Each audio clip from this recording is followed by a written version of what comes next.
may nakapagsabi na patungkol sa pagkamal ng kaalaman. Ang wika niya, there is no end to learning.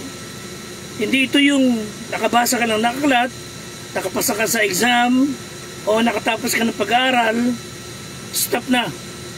Ang sinasabing ng tao na walang katapusang pag-aaral, kumbaga kinikilala natin na sa ating buong buhay, from the moment we were born until the moment before we die, is a process of learning. Pero isang anggulo doon ang dapat nating huwag kakalimutan. In speaking of learning, the most pressing task is to teach people how to learn. Yun ang problema. Yung ang tao ay paano matututo, paano na may apply yung kanyang natutunan. Sa ating pagtalakay ngayong oras na ito, nagpapasalamat tayo sa Panginoon sa pagtatagpo natin. Ako po yung lingkod, Fred de Guzman, ang life coach ng Squad 244. Kapiling po natin ang ating mga buting pulis ng Santa Maria, Bulacan. Panalangin niyo kami, panalangin niyo po sila as we are entering into another page ng ating buhay. Napakarami pong dapat na matutunan at sa hamon po ng buhay, pag di tayo natutong magkamal ng tamang karunungan, kakainin tayo ng bumbuo ng sistema at baka tayo damputin lang sa pansitan. Salamat po sa ating mga tagapakinig at mga nakasama nag-aaral mula po sa buong probinsya ng Bulacan pati sa labas ng ating bansa. Ang sabi ni Albert Einstein, wisdom is not a product of schooling, but it's a lifelong attempt to acquire wisdom. Ano po ba yung subject na paborito natin nung tayo nag-aaral sa paaralan? And ano yung subject na ayaw natin? Of course, typical na meron tayong ayaw, meron tayong gusto. Pag ang subject po ay gusto natin, interesante sa atin, full ears tayo. Pero pag yung subject ay ayaw natin, mahirapan tayo matuto. Sabi po ng Proverbs 18:15, the heart of the prudent or the heart of the intelligent acquires knowledge, and the ear of the wise seeks knowledge. Ibig ka, ang puso ng isang taong intelihente ay nagkakamal ng kaalaman at ang tenga ng pantas ay naghahanap ng karunungan. Alam nyo, hindi lamang po human learning, the best kind of education and wisdom galing talaga sa Diyos. Kaya nga wika ni Kristo sa Matthew 11:29-30, magsiparito kayo sa akin, magsilapit kayo sa akin, kayong lahat na napapagalat na bibigit ang lubha, kayo aking papagpapahingahin. Bibigyan ko kayo wika ng kapahingahan.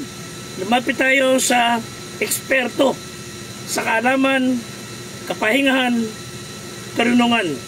Sa 1 Samuel 18:14, sinabi ng Bible, David behaved himself sa lahat ng kanyang kilos at ang Panginoon ay sumasa kanya.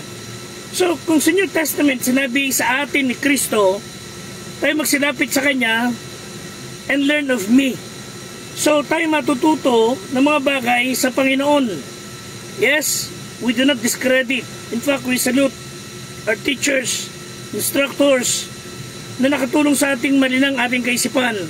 Pero ang kaisipan o ang tao na linang ang kaisipan, pero ang puso man ay hungkag, medyo kulang ho ng konti ang pag-asang meron sila. Kailangan po parehas. Linang ang kaisipan at ang puso ay puno ng salita ng Diyos. So, nung sinabi ng Bible na si David ay kumilos ng maayos sapagkat ang Panginoon ay sumasa sa kanya, he was able to accomplish his purpose. And then when he was able to kill the giant, the people were singing and dancing. Winelcome siya, honoring him bilang isang batang-bata na naidepensa ang kanyang bayan. And if there is a single statement para i-describe itong si David, etong sinabi ng Bible, David prospers in all his ways, for God was with him. Malaki ang pag-asa ng tao na umunlad ng buhay, sumagana ang kanyang hindi lamang pisikal na pagkasagana, kundi maging mabuti siyang tao, maging maayos siya makitungo sa kapwa, kahit wala siyang napakaraming yaman. Pag ang tao pong yan ay talagang sumasa Diyos. Kilala niya ang Panginoon ng personal. Meron siyang tunay na takot.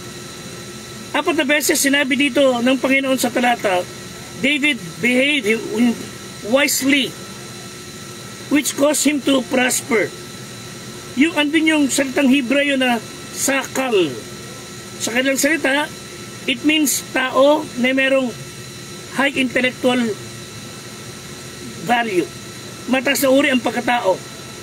And dalawang bagay patungkol sa salitang Hebrew na sakal, sa Proverbs 10:19, sabi ng Bible, when there are many words, transgression is unavoidable.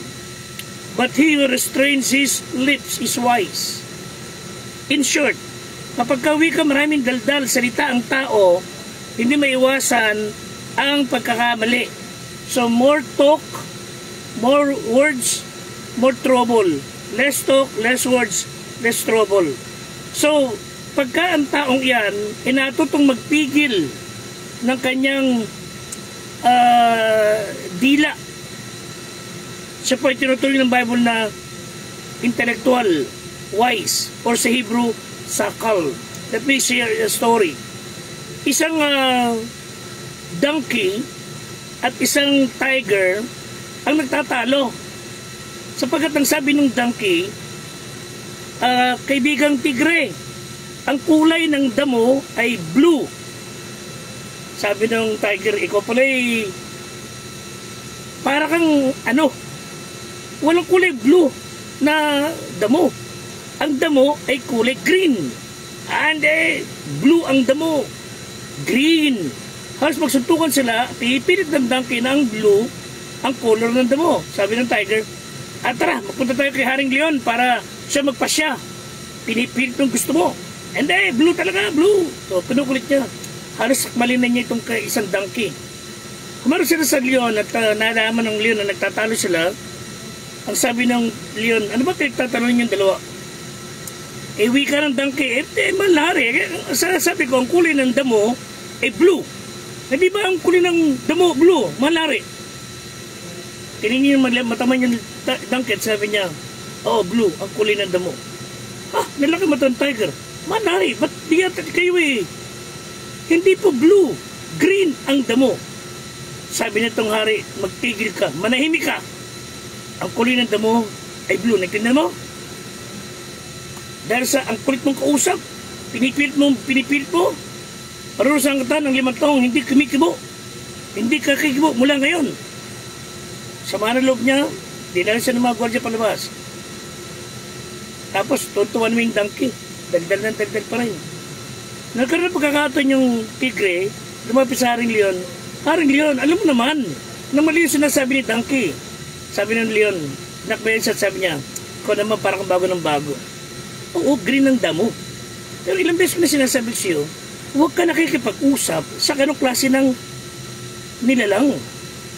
Kaya kita pinurusahan ng bawal ko kumibo dahil sayang ang salita mo sa ganong klase ng tao. Ibig sabihin, may mga taong hindi mo na kailangan kausapin. Hindi mo kailangan sayangan ng salita. Dahil hindi talaga kailanman matututo. Ipipilit ang kanyang kabulustugan at ang mainam sa ganung bagay, hindi kinakausap. Naintindihan mo? Naman isang pabula, ngunit sinasabi natin na ang tao na may wisdom, tao na may kaalaman, alam niya kung paano siya hindi kikibo. Alam niya kung kailan siya dapat kumibo. And he can keep confidence. Pag sinabihan siya, pwede ba atin na lang to? Mapagkakatiwalaan siya. That's another characteristic of a good friend. Mapagkakatiwalaan po ang taong intellectual, magaling, full of wisdom, and when he opens his mouth, binubuksan niya ang kanyang bibig, full of wisdom. Yan po ang sign ng taong mayroong prudence, intelligence, wisdom. Pangalawang bagay, yung Proverbs 21:11, when the scoffer is punished, the naive becomes wise. But when the wise is instructed, he receives knowledge. So ang taong sakal or intellectual, full of wisdom, marunong makinig, marunong maturuan, teachable. Siya ay wise, hindi lamang iningatan niya kanyang mga labi, kundi siya ay natututong tumanggap ng turo, ng paalala, ng mga gabay. Philippians 3:13, mga kapatid, hindi ko pa inaaring inabot, datupat sa bagay ginagawa ko, na nililimit ang mga bagay sa likuran, kinutungo yung mga nasa hinaharap. So, ang taong matalino, puro-puro karunungan, a lifestyle of learning is a life that is willing to receive instructions and willing to give out words na nakakatibay, hindi nakakapamisala, salitang may saysay, hindi salitang walang kwenta. So no matter gaano man kataas ang posisyon mo sa lipunan, gaano man batas mo yung pinag-aralan, we are never to lose our teachability. Hindi kailangan tumigil na matuto tayo. Hindi kailangan tumigil na tayo ay hindi natatanggap ng anumang aral. So we never reach a level where we are above criticisms or we no longer need the input of others. Many times sa ating buhay, ang ating mga matututunan o matutunan mula sa ating mga kaaway. So, how do we develop a teachable attitude? Una, learn the truth. Alamin natin ang katotohanan. No? Inaani natin ang benepisyo ng karunungan, kalayaan, kapayapaan, integridad o katapatan when we choose to side on the truth. So piliin natin ang ating babasahin, panunuorin, paniniwalaan, especially sa panahon ito na puro fake news. Puro ang daming kinakalat sa social media ng mga maling turo, maling impormasyon. So hindi lahat ng natin naririnig, nababasa, ay dapat natin paniniwalaan. Kaya nga kailangan natin ng karunungan. Ano po sabi ng Proverbs 23? Sa Proverbs 23, verse 23, sabi, bumili ka ng karunungan, ng katotohanan, huwag mo ipagbili. Karunungan at turo at pag-unawa. Ibig sabihin, when you acquire the knowledge mula sa Diyos, karunungan mula sa mga taong matitino, ang sinasabi rin natin ng Bible, ay huwag mong sayangin. Huwag mo ilayo sa iyo. Whenever you sell something, ilalayo mo yung bagay din sa iyo. So, pagka tayo natuto ng karunungan, huwag nyo hayaang mawala ito. Let's keep it part of our life. So, cleave to it, guard it, even at the risk of their life, of our life. So, kung tayo po ay manatili sa salita ni Kristo, wika nga niya sa John 8:31, kayo ngay tunay na alagad ko. And he shall know the truth, and the truth shall set you free. So learn the truth. Okay? Learn the truth. Pangalawa, learn from trials. Learn from trials. Ang trials sa kinakaharap natin ay mga opportunities for us to grow, for us to mature. So when we understand na ginagamit ng Diyos yung trials, it is to mold us. It is to build us. Sa panahon ng pagsubok, we are learning to be humble and take responsibility sa ating mga kinikilos. So, huwag natin pabayaan ang matuto tayo. Pagka po tayo ay hindi naging open na matuto, ayaw na natin makinig sa sinasabi ng kasulatan. Tayo po ay nagiging breeding ground, nagiging taniman ng takot, prejudice, superstition, whereas pagka tayo may kaalaman, karunungan, abay, hindi ho tayo mapapariwara. Sa gate po ng Harvard University nung araw, wika nila, may nakalagay doon na marker, wika ron for perpetuating an educated, well-trained body of godly people who would proclaim the message of God with intelligence, higher learning, authority, and conviction. Sila po, nung dumating sa Amerika, galing sa kung saang bansa, they settled in New England and they started to build their homes, settled civil government, and started to advance learning. Pero maayos sana. until they allow secular intellectualism na dinaya sila. Secular intellectualism paralyze the nerve center ng theology nila, ng educational philosophy nila, and then eventually doubt and despair replaced their kind of life. Certainty and hope, wala na. So, nakakalungkot po ang kinauwian nila. Buti lang may mga ilang taong nanatili sa katinuan, patuloy na pinangalangdakan ang salita ng Diyos, pinahayag, ikinalat, then they were able to restore. Pero iba hindi na nakabalik sa katinuan. Sabi ng Bible, Ecclesiastes 1:17, inihilig ko ang aking puso sa kaalaman ng karunungan at makaalam ng kaululan at ng kamamangan, nahalata ko na ito ay nauwi sa wala.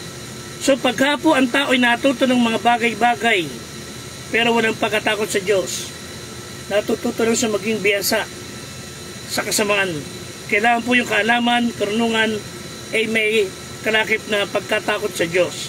So tulungan tayo ng Panginoon na manatiling naghahangad ng karunungan, sapagkat ito ang strongest ally natin para hindi tayo maligaw na landas. And as I close, ang sabi nitong si Anthony J. De Angelo, develop a passion for learning. If you do, you will never cease to grow. Pagka natuto tayong umanik sa katwiran, kaalaman, karunungan, nakasama ang pagkatakot sa Diyos, knowledge and understanding will be our strongest spiritual ally. So, tulad po ng ating sinasabi lagi, huwag niyo po kalimutan ipanalangin ang ating mga kasamahan. Kailangan po namin ng karunungan, kailangan na ating Squad 244 ang gabay, kaalaman sa pamumuno ni Patrolman Jason Reville, Police Corporal Joderick Benedictus, Police Staff Sergeant Adio Burgess, Police Master Sergeant Fernando Datig, Police Master Sergeant Michael Bermejo, Police Master Sergeant Ryan Garcia, Police Senior Master Sergeant Will Ray Guillermo, at ang aming squad leader na si Police Chief Master Sergeant Sir Joseph Aquino. God bless us all, and thank you for joining us, and may God keep us all safe. Until next time, salamat po.